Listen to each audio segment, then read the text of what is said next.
նախագահ հիմա էլ Ադրբեջանից ասում են Հայաստան ԵՄ փաստաթուղթն է խանգարում խաղաղության գործընթացին, հետո էլ ինչ պիտի խանգարի, ասում են այդ փաստաթուղթում նշվում է արցախցիների փախստականների իրավունքի մասին, ռազմագերիների մասին ու մեզ խանգարում է։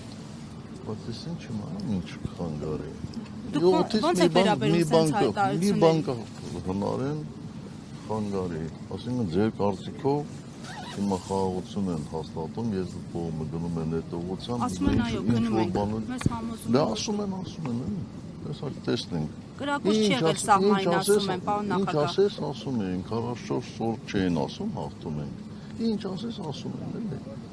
Ասինքն իրանց ասելը չեմ կարծում, որ տենց մեծ նշանակություն պիտի ունենա, էլի։ Ես չեմ ասում իրանց ասած ինչ պետք է հակադարձել եւ այլն, բայց բոլոր դեպքերում բոլոր ասածներին չի որ պետք է հավատալ, էլի։ Պարոն նախագահ, եւ նաեւ բանակցային փաթեթի մասին ձեր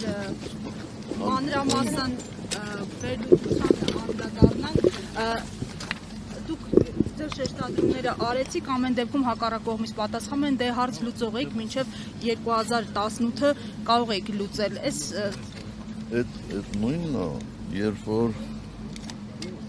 ես ընդհանրապես տենց բաներ չեմ սիրում, բայց համեմատություն պետք է անեմ, էլի, երբ որ կանանցից պահանջեն,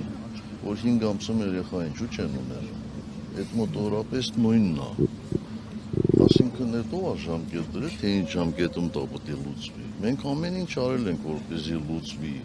դրականորեն, իսկ ինքը այդ ենք մալադեց ապրի, կար ժամանակում ամեն ինչը հանձնեց ու լուծեց, շնորհակալ եմ։